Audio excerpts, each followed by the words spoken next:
a little bit more about Naziyah Harris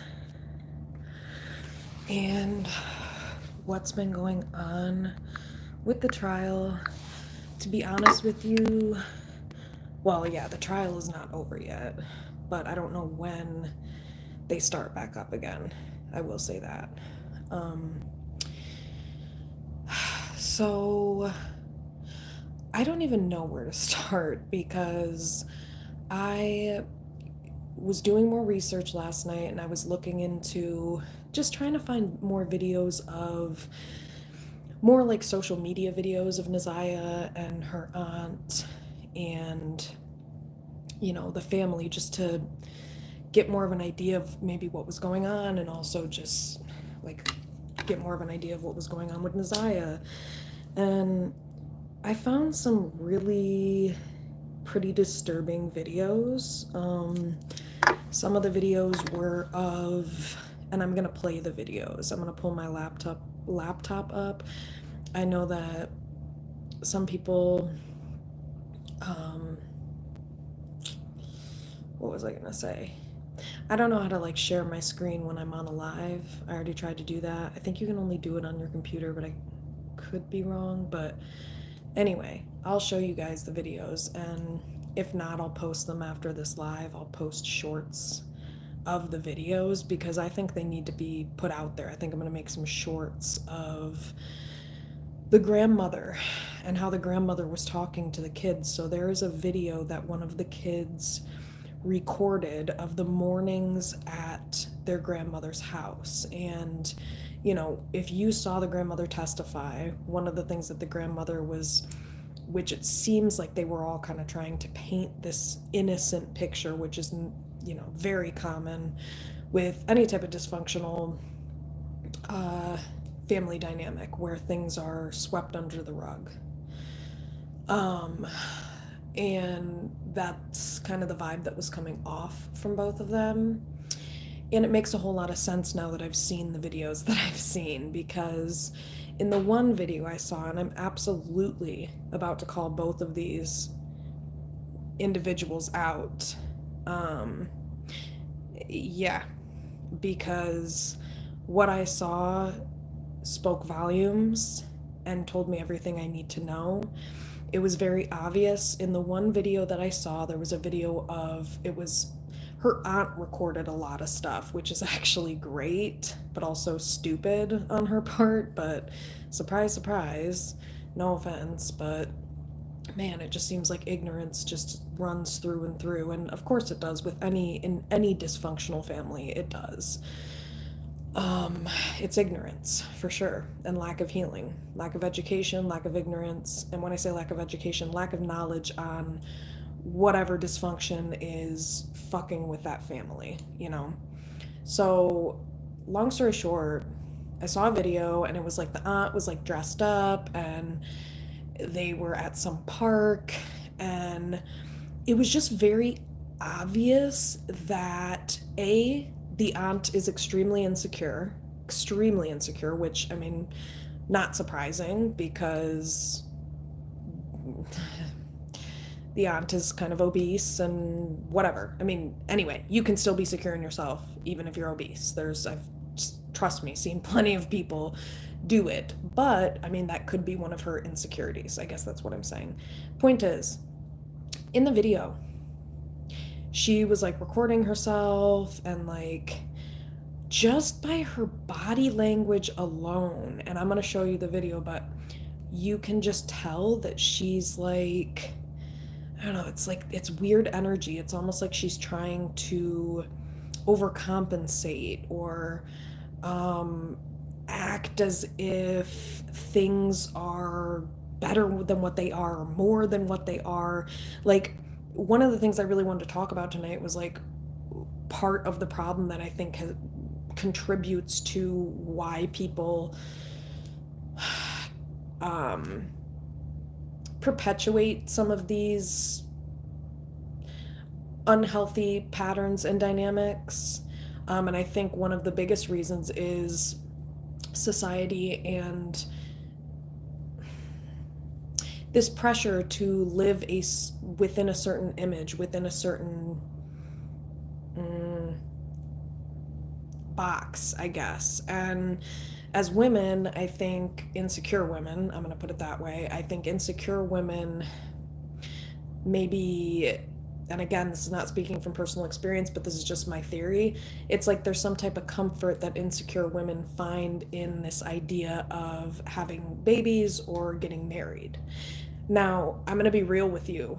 Those types of females are typically beta females, okay? Now I can go into this in a later video, but there's alpha females, sigma females, and beta females. Alpha females are top dogs. Sigma females are top dogs, but they're kind of like even more rare. I believe I am a sigma female, I would say. Anyway, my point in this is I think beta females tend to fall into that category more often than not, where they are seeking some type of external validation to cover up their own insecurities.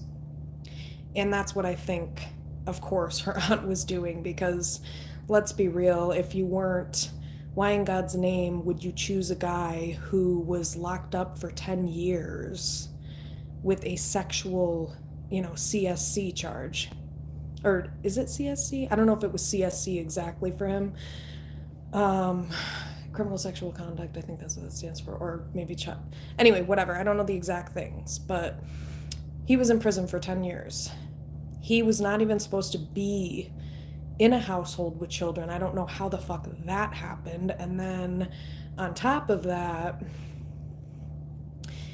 what I'm basically saying is, yes, any woman who chooses a man who was previously a sexual predator in jail for many years, you have very low self-esteem, and you're definitely insecure in yourself, because I'm sorry, that is the lowest of the low you could possibly stoop on the totem pole of men to choose from. That is like, how do I describe this to you? I already described it in another video. Like, I wouldn't even choose that if that was the last person on earth. So this is like scraping the bottom of the barrel is what Naziyah's aunt did to find a man. And yes, I'm talking mad shit about you and about this, because shame on you for doing what the fuck you did, because you didn't feel good enough about yourself to just stand on your own 2 feet or wait for a man, a decent man that you could find that isn't going to molest your children. But again, low self-esteem, probably, I don't know, my guess is maybe it's not as easy to find men, or maybe that's how she felt. I don't fucking know. All I know is you've got to be desperate if you're settling for a guy like that. I don't care how the guy looks. What it brings me back to is a roommate that I had in college, and I actually went to school near Detroit. And I'll never forget she said this, and this kind of reminds me of the same situation. And this roommate of mine was kind of obese and whatever. Anyway, it's just coming to mind right now. And so one of the things she said was this boyfriend of hers that she would bring over, he was abusing her. And she said to me, well, this is the best I'm going to find in Detroit. So she said some shit like that to me, and I was just like, huh. It was back when I was like 18, 19. And I just remember that statement hit me very hard. It's like, wow, this is how you feel about yourself. You really seriously would rather be with this loser who's abusing you than be by yourself, because that's quote unquote all you're going to find in Detroit. That is what she said to me. And so what I'm basically saying is I kind of feel like the aunt had a similar thought process that was the best she was going to find in general, maybe. And that is the only theory that I have as to why anybody could possibly settle for a man with 10 years in prison for, SAing children. You would absolutely have to be the most desperate person on earth. So clearly she was. And I don't know, my point in saying this is this is a big part of the problem, because if that woman wouldn't have been so thirsty for attention and love and blah, blah, blah, blah, blah, none of those kids would have been put in that position. So, some of these females out here, I think, want want to fit the status quo, or want to fit this image of what society wants them to be so fucking bad, that they will sacrifice sacrifice health and healthiness. And so basically that brings me into the other thing I was going to talk about, which is that there are a lot of like conspiracies going around that the grandma and the aunt possibly knew that Naziyah was pregnant, and that they possibly played a role in trying to get rid of the baby, basically. Now, do I believe that that's true? Do I believe that? I don't know. Okay, I'll tell you what I believe. I'm not sure they were directly involved, but I absolutely think everyone had an inkling and knew, and just nobody said anything about it, because I think my guess is, again, with very low self-esteem, insecurity, and probably a fear of abandonment and things like that. Like sometimes, anyway, because the aunt found the messages between Naziyah and Jarvis on Naziyah's Instagram. So my whole thing is, come on. If I saw that between a child and the guy I'm dating, I am immediately running away, and I'm also considering whether I should call police or not. Like, come on. And so my whole thing is it a lack of logic, or is it trauma? And this is a generational trauma pattern that has run through that family, sexual abuse, from what, from the research I've done. And part of that pattern of abuse and trauma is sweeping shit under the rug. And part of that, which I found to be common when I've worked with mothers, or like families where this is going on, and where the mother is in denial, for whatever reason, they seriously, I think they're lying to themselves. I don't know how you could possibly believe this, but for some reason, I remember I worked with this one woman, and I really detested, I'm not gonna lie, I resented having to get on calls with this woman, because it was a similar scenario where CPS had been called because her boyfriend was, doing inappropriate things to the daughter, and this woman seriously did not believe the daughter. And I had to work with this woman, and part of why CPS was because of that. And so I had to somehow work with this woman to get her to recognize that a child's not going to lie about that. I mean, literally, that's pretty much, it was cringy. It was extremely cringy, and it was hard for me to be nice to that woman, I'm not going to lie, because I could not wrap my head around how in God's name, like, I get getting involved with CPS with supervision cases or dirty house case, like, I get, like, shit can happen like that, but like this? So anyway, there seems to be a pattern with people who have survived. Hey, how's it going? It tends to be a pattern with people who go through that kind of trauma, where again, it's just completely swept under the rug. And typically, the people who are sweeping it under the rug are people who are also survivors of sexual abuse. So, yeah. So, yeah, it's like,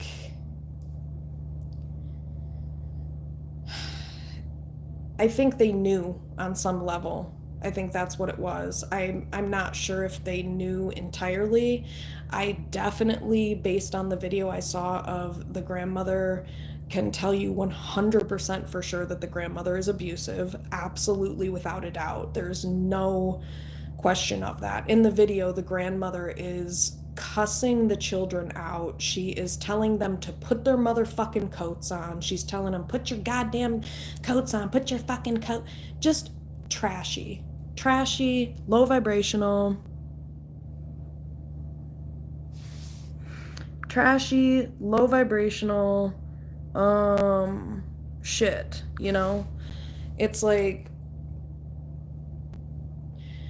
so, and I am going to show that video. I'm going to post it on my channel because I think this needs to be put out there, that a huge part of the problem, the biggest part of the problem, really, was the women in that family and who they're choosing, you know, as partners and what they're choosing to allow or not allow. And that video I was talking about with the aunt, so they were at the park, and it was really weird because like all of the aunt's kids were there. So she had 5 kids with this creepy sexual predator Jarvis guy. And she was like showing off her kids in the video and like, oh yeah, hi Janiyah, like here's my daughter Janiyah. And it's like, I'm not trying to be mean, but like all of her kids are not as pretty as Naziyah, of course. And she's like showing them off in the videos, and it's like, yeah, okay, lady, whatever, we get it. You're like trying to live this false image of, oh, I have kids and I have a life and whatever, but you don't, because you procreated with a sexual predator. That's not a life, you're pretending. And that's what it came off as. And then Naziyah was like in the background and she was like waving in the background, and it was like just so obvious who was valued, what children were valued and what were not. Because my whole thing is, why was the aunt not embracing Naziyah? When Naziyah was waving in the background, why didn't she say, oh, Naziyah, come in here, or whatever? No, she was, you know, saying, oh, here's my daughter Janiyah, which, by the way, copycat bitch, like, give me a break. Like, oh yeah, that's original, I wonder how you came up with that name. Again, it's just like, it is jealousy. Even with the names, it's so odd. It's like, clearly this aunt. And my whole thing is, the reason I want to highlight this is because this doesn't get talked about like ever, I don't think, where it is very possible, and I have seen it happen, I've experienced it, where if there's a stepmom or there's an aunt or there's a woman that is not a female's mother, that is like the parent or they're the guardian, and the kid that's not theirs is more attractive than their own kids, they will purposefully treat the better looking kid worse. And that's what I think was happening. And I think it was based on looks. I do feel like looks were a huge part of it. I do. I definitely do. And so I think it's weird. It's like this lady, kind of like the vibe that I got of the video was, there's some amount of like status or value or importance or something that she thinks that there is in like having kids and saying that you've had kids and saying you like have this family with this person. I don't know if she's like, for her that equals success or something like that, that she got a man to even pay attention to her ugly ass. I don't know. And yes, you guys, I'm a straight shooter. I'm not gonna be polite, because the reality of it is, these people do not deserve politeness because they didn't do anything close to provide that amount of emotional safety and peace for Naziyah. So I'm absolutely not going to do that here. The aunt definitely was jealous. It was obvious in that video. She was like weirdly showing off her kids as if they're like better than Naziyah, and it's like, yeah, Naziyah's prettier than your kids, lady. But you know, I bet you wish that was not the case. But yeah, and that is it is definitely a thing. I've seen women do this with girls, little girls, where they have daughters with someone and the daughters are not as attractive, and so they give the unrelated daughter a hard time because the unrelated daughter is more attractive. And that's what happened to Naziyah, I believe. And this is why it's so important to have a mom around, especially in a circumstance like this with Naziyah. And this is where I will go back and I will absolutely, absolutely give Naziyah's mother a hard time over this, because it pisses me off that people are trying to, oh, we'll give her a pass. It's a hard time. No, bitch, I'm sorry. I'm not giving you a pass for shit. Because while you were sitting on your ass doing whatever the fuck you've been doing, your daughter was getting sexually abused. And you are responsible for that because you gave birth to Naziyah. You did. I don't care if a court said this aunt adopted Naziyah. You are her mother and you fucking failed her. And I hope you hear this video. I hope you watch this video. I would love to have a conversation with you and pick your brain as to how the fuck you could have possibly been this irresponsible, because it is irresponsible. You had a baby with a married man, and then you proceeded to neglect this child that you had with a married man. You had no business even doing what you did. So I'm just really wondering why, when, where, how in God's fucking name did you think this was a good idea? And then you have the audacity to sit here while your beautiful daughter is dead somewhere and sit around and say, oh, take it easy on her. You know what? No, I think people have been taking it too easy on her this whole time. Because where the fuck has she been? I'm sorry, you do not get a motherfucking pass because you chose drugs over your daughter when you still chose to bring your daughter into this goddamn world, lady. That is absolutely irresponsible of you. And there is no excuse. Click off this bitch, please. Because I am someone who knows exactly what the fuck it feels like to be in that position where your mother abandons you and then you have to be around women that value their ugly children over you. I've literally been in that exact position and I don't care. So that's why I feel the way I do about this, because it is irresponsible and it is wrong what she did. And she should be shamed for it, or at least have someone let her know that there is no excuse for that. There is absolutely no excuse for it. And that's why it pisses me off, because I know firsthand how that feels. And it is one of the worst feelings in the world to be a beautiful girl, you know, a beautiful young girl, and to have the women around you being uglier, literally, and then have them treat you like you're less than, even though actually they are. And that's what was happening to her. The aunt was jealous because she was fat and ugly. I'm sorry, I'm just gonna keep it fucking real, 100. The aunt was fucking jealous. She was jealous. And that was the only way that she knew how to cope with it. Instead of developing actual self-esteem and security in herself, she had to try to knock down a child. Wow. If that does not say and speak volumes about the very minuscule percentage of part of you that is woman, then I don't know what the fuck does, because that's not how a woman conducts themselves. That's how a child, that's how a little girl conducts themselves. Why would you feel threatened, jealous, whatever, by a little girl? I'm sorry if you feel that way. That's scary that someone could not even be... It's scary that someone could lack that much self-awareness to where they start getting feelings of jealousy or feelings of being threatened by a little girl, Naziyah's aunt, and that she couldn't recognize that and recognize, like, oh wow, this is a problem. Like, there's so many parts of this that I can't wrap my head around. I mean, I don't know.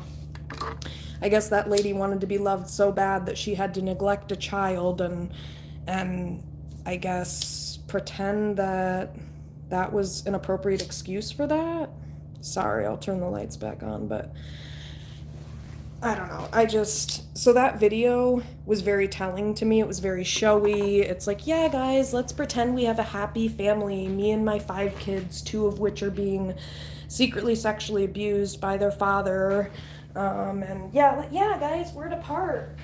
It was really obvious. And then, like I said, like Naziyah was in the background of the video, and she was like waving in the video, and the aunt had acknowledged, of course, her own kids, but when Naziyah was in the background and waving and stuff, her aunt didn't say shit. Didn't like, she didn't include her in it. It was just obvious, like she was including her child in it. She was like holding her child in front of her and stuff, but other than that, she was not including Naziyah in the video. And so it was very obvious, like, okay, you're being petty on purpose because, oh, yeah. So I did want to point that out. There is a video out there of her grandmother cussing all the kids out, like I said, in the morning before prayer. Also, something that's very telling is the entire time, and I find this really weird. This is really weird. And I wanted to talk about this because I noticed this and I'm like, this is strange. What is this about? So in the video where the grandmother is, oh, and let me just go back because I know I just went on a whole rant about Naziyah's mom, but for real, like I mean every word I said. That was your responsibility, and her blood is on your hands. I'm sorry, I don't give a fuck what you have to say. I don't care if the child was adopted. That child was not given a fair chance in this world because of the circumstances that you made the irresponsible choice to bring her into, and therefore you are responsible because different choices would have brought different outcomes. So please stop sitting here acting like you're not accountable because, legally she was not under your care. We all know the law is bullshit, lady. Get real with yourself. And when I say the law is bullshit, I mean, like, that doesn't mean anything. It's still your child, and you know that. So, anyway, the other thing I was gonna say was, it was very odd because in the video with the grandmother cussing at the kids, that Jarvis guy, the creepy Jarvis guy, the sexual predator, was sitting on the couch with his hood on. And it was just the strangest dynamic. It was just obvious to me that, like, all the women in the family, which again it's a very ironic and backwards dynamic because I was going to say all the women are like the controlling ones in the family, but then you have this like secret, sneaky, creepy sexual predator in the background that's like, that they're all like knowingly allowing to get away with this. But I just think on some level they knew. They definitely knew on some level. And so my point is, it was very odd the way he was just like sitting there in the video. Like, normally in the most ideal dynamic, I would say both parents, like guardians, should be connecting with the kids, but also this grandma was abusive. I mean, she's abusive. She was definitely verbally abusive, but I was also going to say, I just find it odd that, like, you would kind of expect that as the father and the man that he would have said something, or, I mean, it was a very odd dynamic. It was almost like the grandmother was the man and this dude sitting on the couch. The only people who were talking were the aunt and the grandma. So that leads me to believe that they were abusive in some way, shape, or form. The grandma definitely was verbally abusive. I heard it on the video. And then there was like this covert abuse going on. So, you had the overt abuse that I was talking about, and then the covert stuff that was going on. So it was just a very odd dynamic because, like I said, I you would expect that, but it's like the feminine energies, or the women rather, have more masculine energy in this circumstance, or were coming off that way. And I just find that interesting, that like how he was just sitting there on the couch like he was a child. Like, Like, the Jarvis guy was sitting on the couch as if he was a child too. He wasn't saying anything. It's like, aren't you an adult? Like, are you afraid to speak? It's like, was he afraid? Not actually afraid, but like, yeah, that's kind of what that came off as. It's so weird. It was just so odd um, to see that dynamic, basically. But yeah, so it's like, trying to think what else. Those were the two videos for sure that I wanted to show. Um, there were also some other weirdly questionable videos where, like, okay, first off, there was a video that she posted with Janae Aiko's song in it, the song she made for her daughter. And Naziyah was pregnant when she went missing, and so that song probably was a hint, a subtle hint. And so, it almost makes me think, what's kind of coming to me intuitively?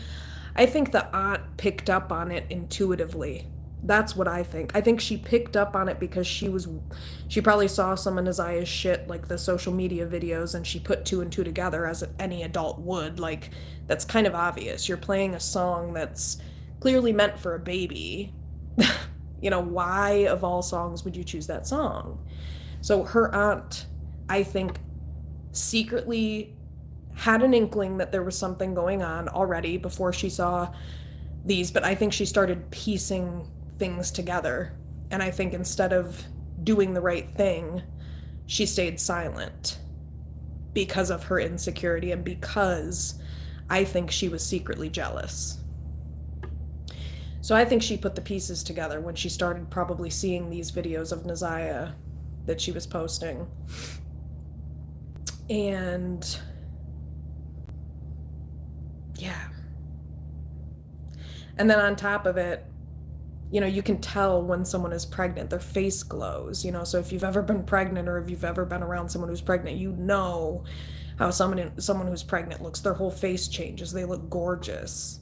So it was like they definitely could tell because Naziyah was pretty already, and then they probably noticed the difference, like, there's something even more different. And it is a very noticeable difference when you're pregnant. Very noticeable. So in your face, it glows. So there's just a lot of things that lead me to believe these conspiracies, I guess, of the family potentially being involved. I don't think it's to the degree that people are saying. I don't think the aunt and grandma, like, knew all the details and were, like, in the mix of it. I think it was more of a shh, hush, hush thing where it was like the aunt suspected it and she would, like, accuse him of stuff, but Jarvis would never come out and admit it, so she, like, kind of stayed in the situation because she didn't want to believe it. I mean, that's the other thing, you guys, we have to remember is, I will say this, I will have a little bit of compassion, because I will say the aunt, this runs in their family, and so it's abuse. So it's even abuse to the woman who gets with the sexual predator, because of course they're lying and being deceitful to them.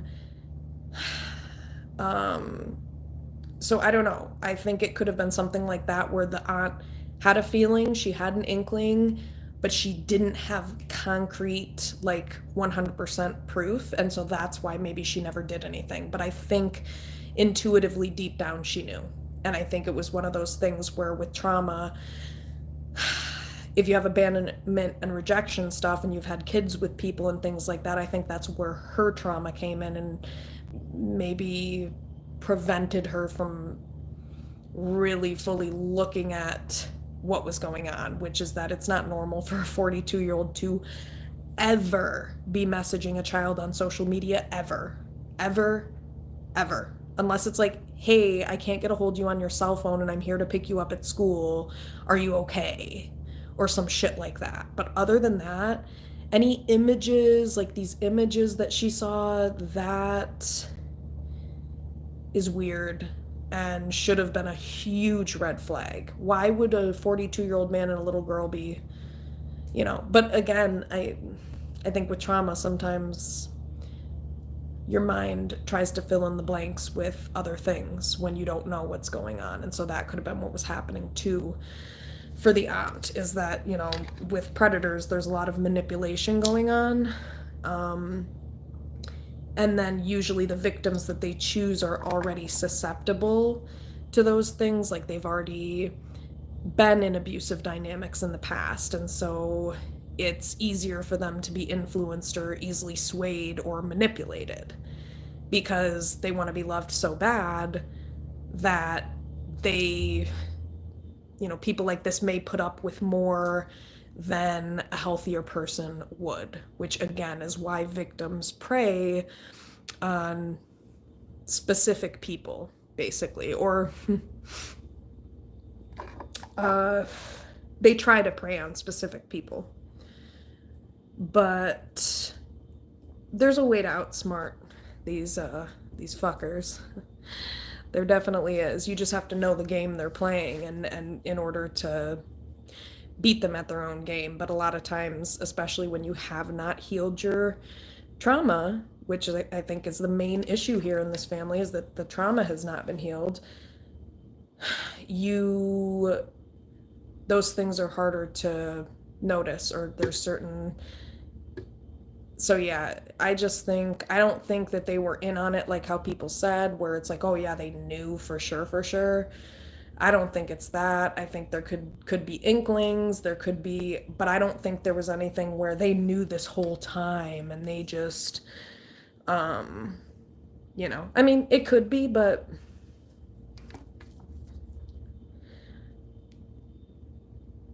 I don't know. But then, the other thing that makes me wonder is that I did see text message exchanges, and I don't know where the fuck people are getting these. I don't know where the fuck they're getting this information from, but I've been doing research and I found some pages where people are showing the text messages between the aunt and like someone else. And there was one text message that this woman discussed, and it was like, she said something in the text, and it was, how do I put it? The way they were talking, it was kind of like, I don't know if they were doing it on purpose, but kind of like purposefully talking in a way where it was like in code, like not straight up saying things, like hinting at things and stuff like that. But also there was some pretty direct stuff in there that was just disgusting and made absolutely no sense. Like the aunt saying something along the lines of Naziyah I don't even know.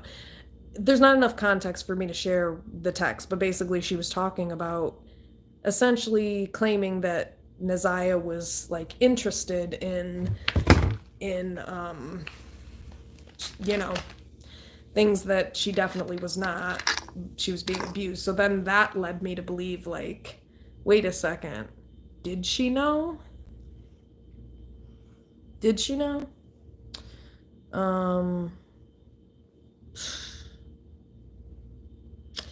I don't know. Like I said, maybe not directly, but I think she had some really, really, really strong inklings for sure, and she had enough evidence to know something was off. I think that's what it comes down to with this, is that she had enough evidence. If I saw a message between a 12-year-old and a 42-year-old, the person I'm dating, I am immediately like what's going on, and do I need to call the police? Because that's weird. That's odd.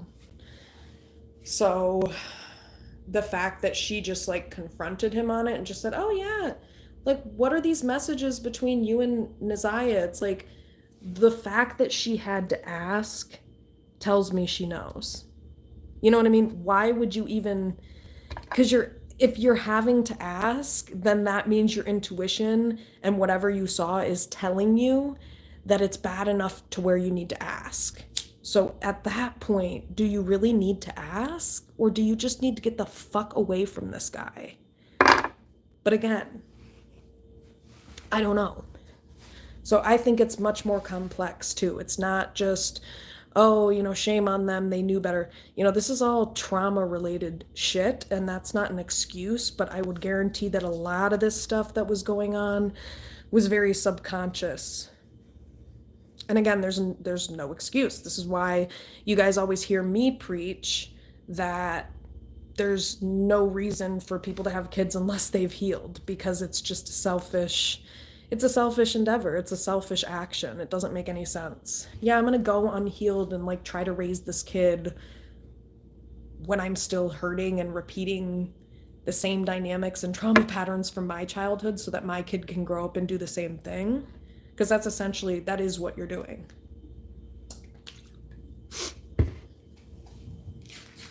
That's what you're doing.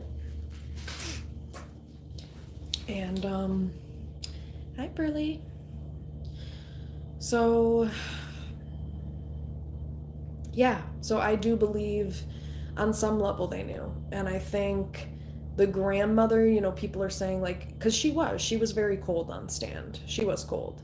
And then they're saying the aunt is. But again, I think what needs to be looked at is the grandma definitely was abusive, verbally abusive. I mean, in that video, she was cussing at them.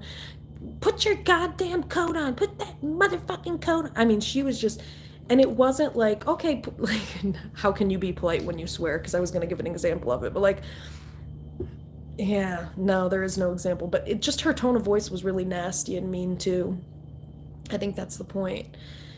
And she was just, it was very weird. It was almost like everybody was like afraid of her. It's kind of like everybody in the room was like afraid of her. Nobody was talking, nobody was saying shit. It was just the grandma and the aunt, really. And the aunt even wasn't even saying a whole lot, but it was just strange. And I think it's kind of eerie if you think about it, because it's like the grandmother's sitting there and you've got her daughter Shannon and you've got Jarvis, and then you've got three generations there, all of which are sick from the same ailment, from the same trauma pattern of sexual abuse. And it's just kind of crazy to see that, because it's like her sitting in this chair and everybody's just like sitting there afraid of her, waiting to take her orders. But I find it ironic because this is the same woman who destroyed 2 generations of genetics with her decision making, and this is the woman that you guys are looking up to. That makes no sense. But again, dysfunction, usually when you're in it, sometimes you don't even realize that it's as dysfunctional as it is. But again, none of these are excuses. It's just more of an explanation for understanding of how things could have happened the way that they did, and how and why I think these women are responsible, but also generations worth of trauma is also very much so responsible, and lack of healing of that trauma is definitely responsible. Hi, Pearly. Come here. Come here. But yeah, those videos were crazy. So I'll post those, and then trying to think if there was anything else, because those were the main things. So yeah.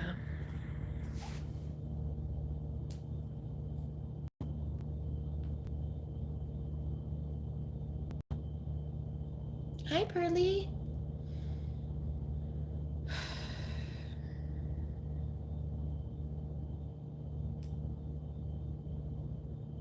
Yeah. Yeah. It was the perfect concoction to create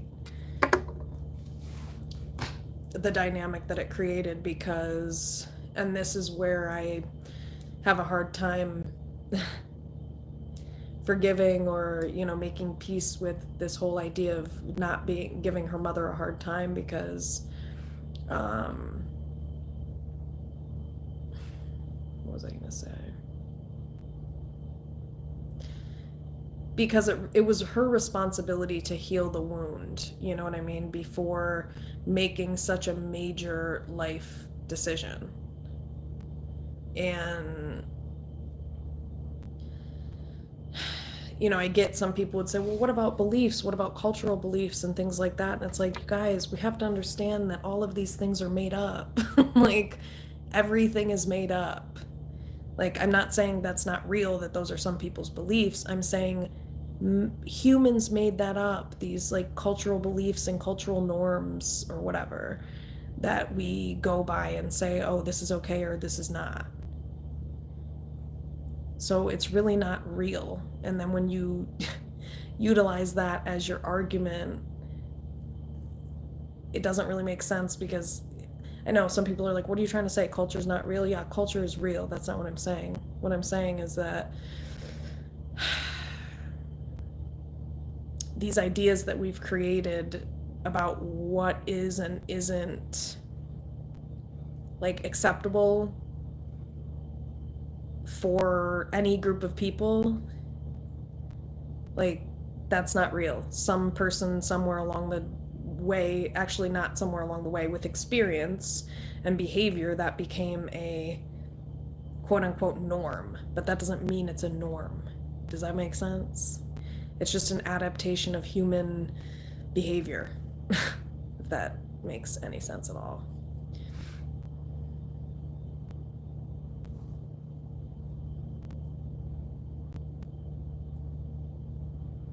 Hi, sweetie. So yeah, I just think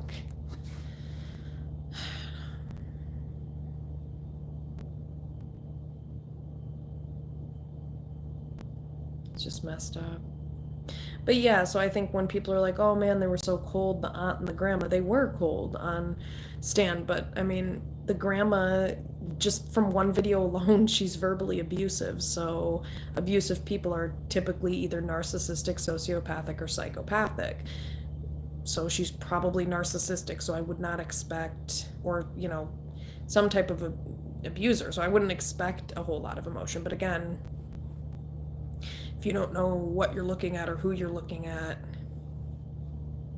in that moment, yeah, I mean, it's normal that somebody should be upset over what's happening, and if they're not. But from what I saw in the video, I'm sorry, to me it didn't seem like any type of care was being, the way she was talking to those kids sounds like that's how she talks to those kids all the time. Because, and how do I know that? Because I don't even know if she knew this little boy was recording the video. It was one of the kids that was recording the video and recording what was going on, and I'm not sure that the grandma even knew that the kid was recording. So it kind of got her natural energy in the video, which gave me more of an idea of the type of person she is.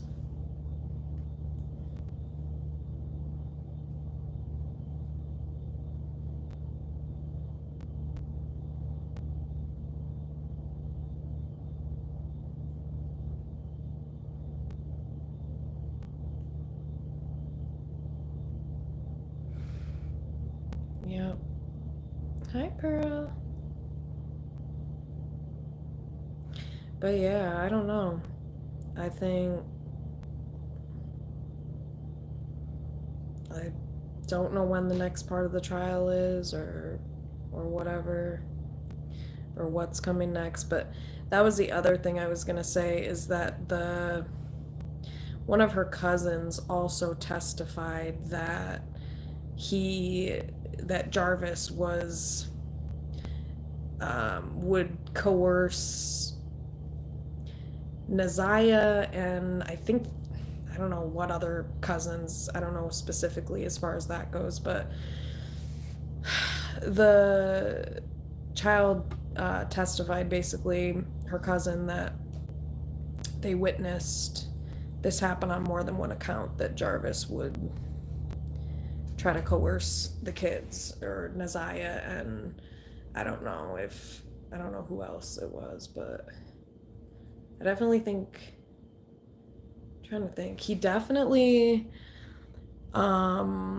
has other charges with a 4-year-old, and I think his own daughter who's 8, but now I think she's like 10, I think, or 11 or something like that. Um, and he has been charged with, actually, you know, the R word to his daughter, like full blown R wording his daughter. So, the guy is just totally effed in the head. Completely effed in the head. But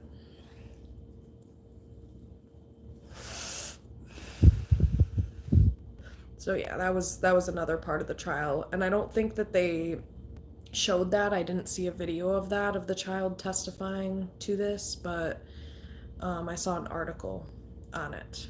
The child testifying about this, or the cousin testifying about this. So, yeah.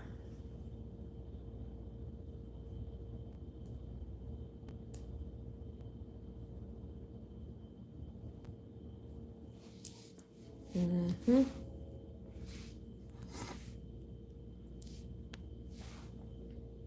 So, I think that was it as far as what I wanted to talk about mostly.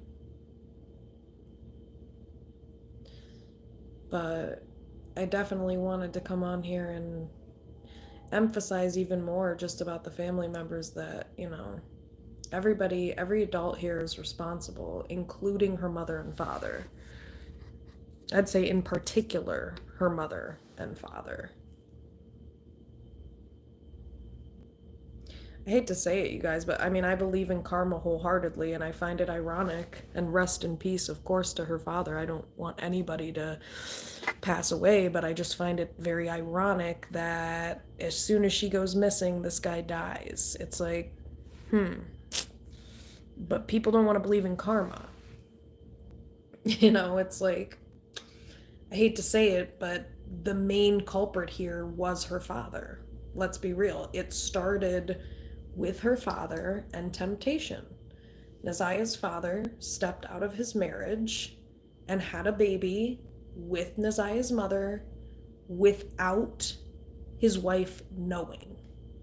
Without his wife knowing. You guys, come on.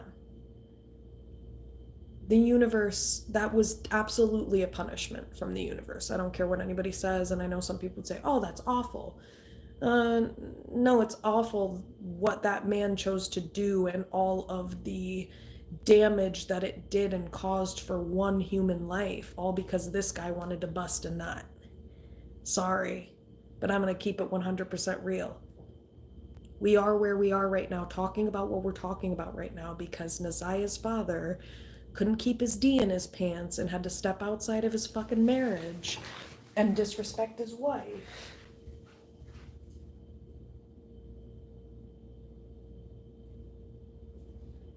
And in doing so,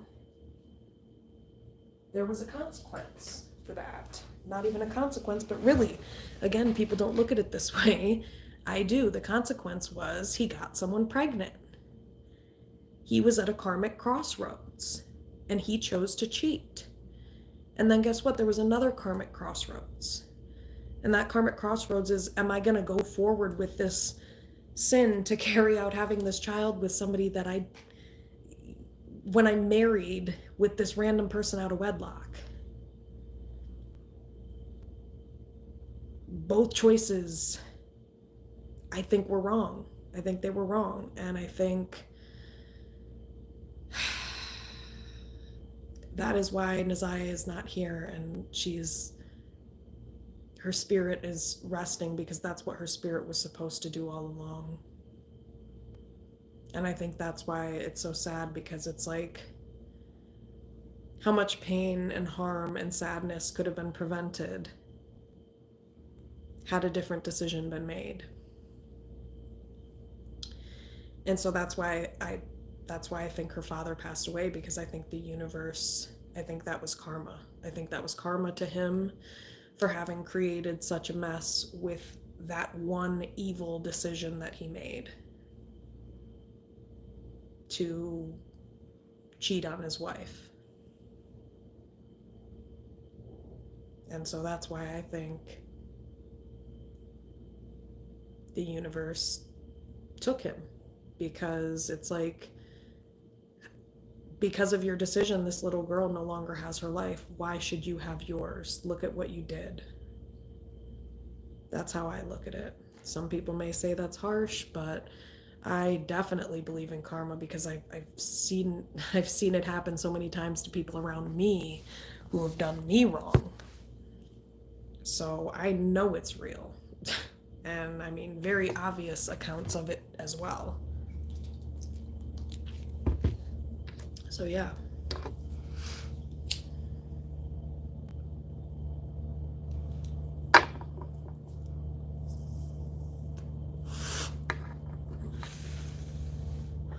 Yep. So, okay, this is a side note. This is a random thing that's coming to mind, but like, this is just a random side note. You know what I've noticed? And I don't know what. I just wish I could do some tests on my brain and my DNA and figure out. But I was gonna say, like, people, I have found this an odd pattern in my own life, and I'm guessing it's because I'm an earth angel. I don't know, but it's like, it's very, it's like the more that people try to destroy me or harm me, it's like the how do I put it? It's like the stronger I get. It's weird. It's like the stronger and more confident and more grounded I get. So it's like, it's very odd. I found this pattern in my life where I found that people will try to do bad things to me, and for some reason, instead of it being received in that way, it always somehow works out in my favor. Like, it always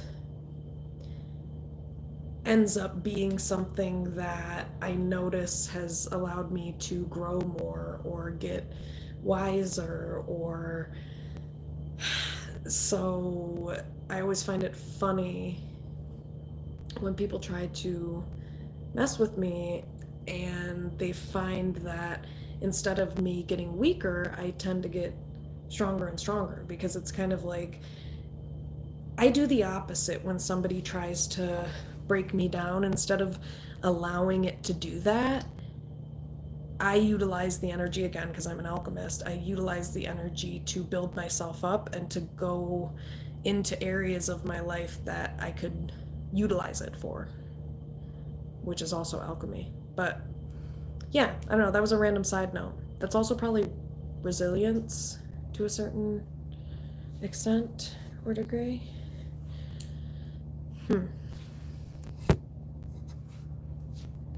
But yeah, it's like,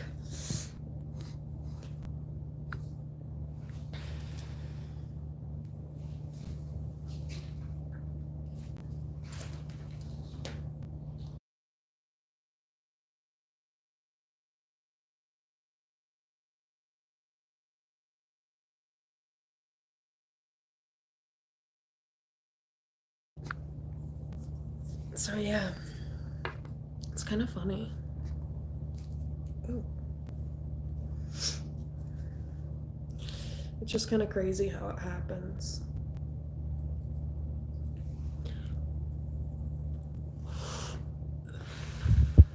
But it does, and I'm very grateful for whatever the hell that superpower is that the universe gave me, because man, it has just been such an adventure to watch people try to break me down and fuck with me, and to watch them watch me only get better is hilarious and very fulfilling and satisfying.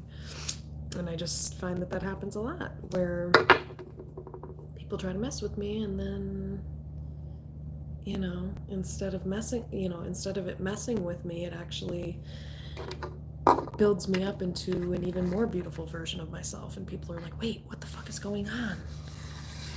It's like, yeah, you're fucking with an earth angel. That's what the fuck is going on. It's like, you know what's coming to mind? It's making me think of, you know, in like video games when you try to kill the person, like if you're in a shooting game and you try to like off the person you're on the same team with and like they don't die. It's kind of a similar vibe of like a video game character where it's just like, and that is actually a good analogy because that is how it is for empaths. Empaths and light workers and earth angels have a lot of near death experiences, or just experiences that might break a lot of people or might really, really seriously diminish functioning in some people, that literally does the opposite for earth angels. And you know what I'm starting to think it is that earth angels are pure light energy. And I also find it funny because my first name means pure. I googled it, it means pure, P-U-R-E. Anyway, we're pure light energy. And so what happens is that when you're pure light energy and you're high vibrational energy, anything that anyone throws at you, it kind of it gets canceled out. It's kind of like these analogies are ridiculous. It's kind of like I don't know why that's coming to me. It's kind of like this analogy of, oh, somebody's coming up here.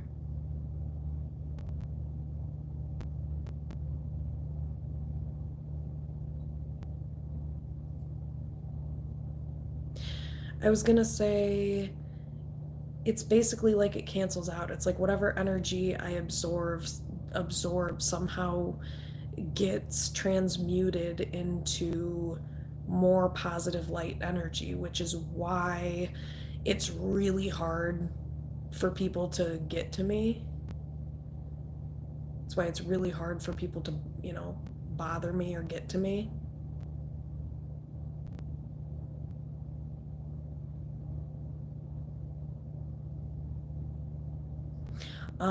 Because, like I said, you know, a lot of what's sent in my direction, I don't know, it just gets absorbed and kind of transmuted.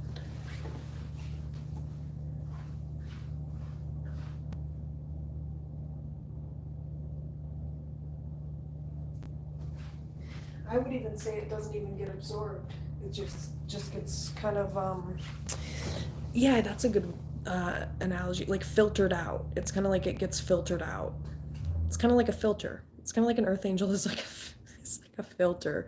It's like the energy that's shitty and isn't going to benefit. It's like it's not even just that it bounces off. It's just it gets kind of alchemized. That's what it is. It gets alchemized.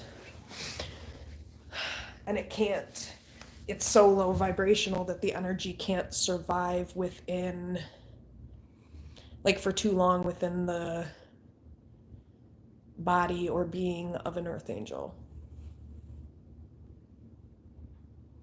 But I mean, that's what makes an earth angel what they are, because we have to be that way so that we can be resilient, so that we can carry out our mission and purpose here. So, yeah. I don't know why that randomly came up, but it did.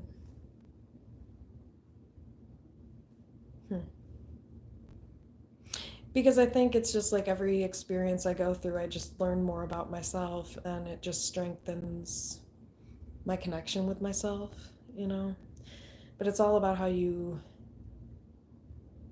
interpret circumstances and deal with them.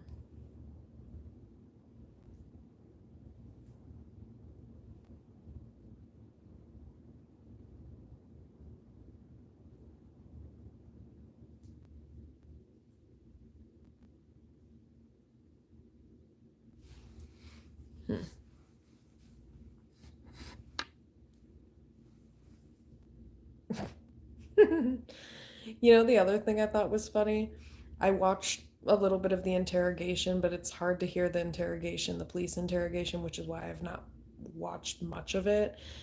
But I just thought it was funny because one of the detectives was kind of like using a tactic I've seen them use on Law and Order. She was trying to get Jarvis to open up more and to feel more comfortable. Like I knew exactly what she was doing. That's probably why they had her in the room, because they know that the guy is a creep and like um hypersexual, I guess. And so I think they purposefully put that, I think they put the woman detective in there to try to get him more comfortable so he would disclose information and slip up. But anyway, because I was thinking about it when I saw the video and I'm thinking, oh, she's probably doing that on purpose. Because I'm like, this seems, like it might not be professional. I'm like, no, that's the point. She's manipulating him to get information, which is very smart. Very smart. See, and this is where women can do that in a way that men can't. Women can if women can learn to balance out their emotions and not allow their insecurities to drive their behavior, women would probably be the most powerful people in society. But I think part of the problem is the lack of healing, and so then women aren't taken seriously, unfortunately, in a lot of ways. But also, there's a lot of unhealed men, so I'm not just calling out women, I'm just saying that I think that if women could get past some of the insecurity stuff, the self esteem stuff, and, um, I just think, and this idea of like having to fit into a certain box or a certain image, like our society is so obsessed with, like, for women, if you're not married or you don't have a kid by the time you're like in your 30s, it's like, oh my gosh, that's how society views it. It's like, oh my gosh, what's going on? It's like nothing's going on. I just don't fucking feel like renting out my womb to anybody, and none of you are good enough. How about that? That's what's wrong. um so society puts these stupid ass pressures on women to be a certain way, and not to be a certain way, yeah, to be a certain way, and that they're like being a woman or being a mm, what's the word for it, being a full woman or a competent woman somehow, like I said, gets tied to whether you have kids or whether you're married or not. And it's just kind of ridiculous. So I think people, especially women, buy into that, and I think they give away their power, because what I have found as a trend, and this is not all marriages, but I have noticed in certain relationships, in certain marriages, where women they'll settle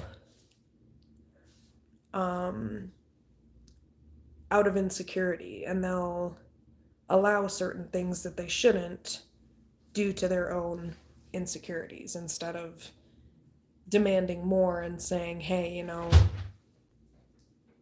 I don't have to, marry you just because I want to marry anyone or something. Come on, girl, let's go. Sweetie, I don't have time for this shit. Thank you. Come on. Hi. Hello, young lady. So yeah. I kind of like went off onto other tangents in this. But yeah.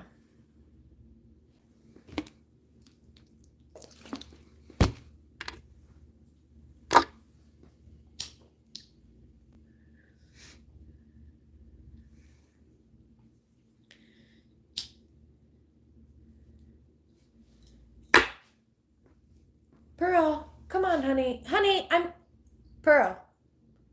Sweetie, I know you're doing this on perp. I know you're wanting some attention, sweetie, so come on over here. Hi. Hi. Psst.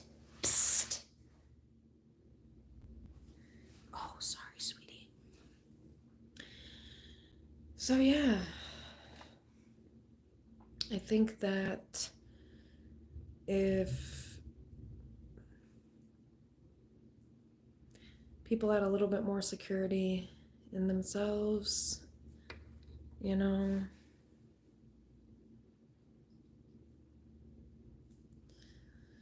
don't know, man. Pearl, honey, I know what you're up to, sweet pea.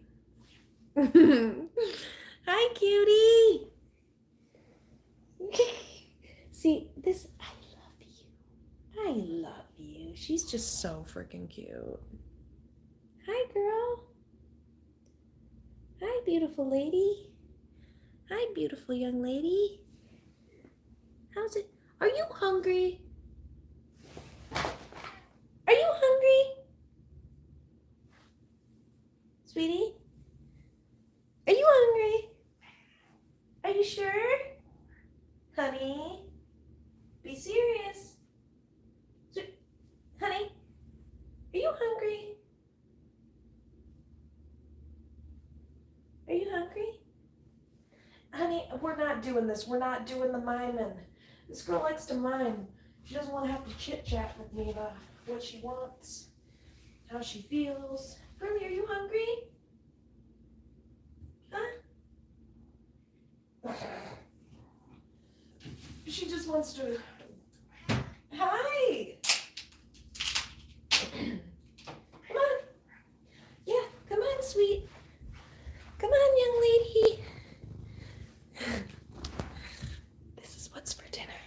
Oh, happy. Come on. Well, it's more like a midnight snack. Are you hungry? Huh? Are you hungry? Are you sure? Okay. Great. Are you hungry? Huh? Huh? Are you hungry? She's purring like crazy. Okay, I'll give it to you, Pearl. There you go, sweet.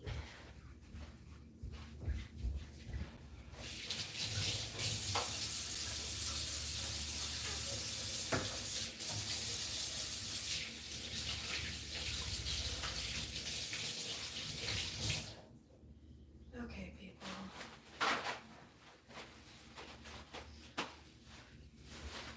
Hi, Pearl. Hi. That's great. She wants to be back. Hi, honey. Oh my gosh. Every time she eats, she's always acting like she's hungry, even when she's not. Definitely gonna get off of here in a second, so...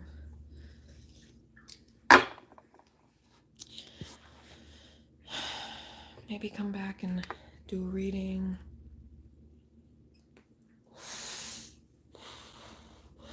I might, because you know what? I haven't done a reading, and I kind of want to see... I don't know if I'll do Cancer, or maybe... Anyway.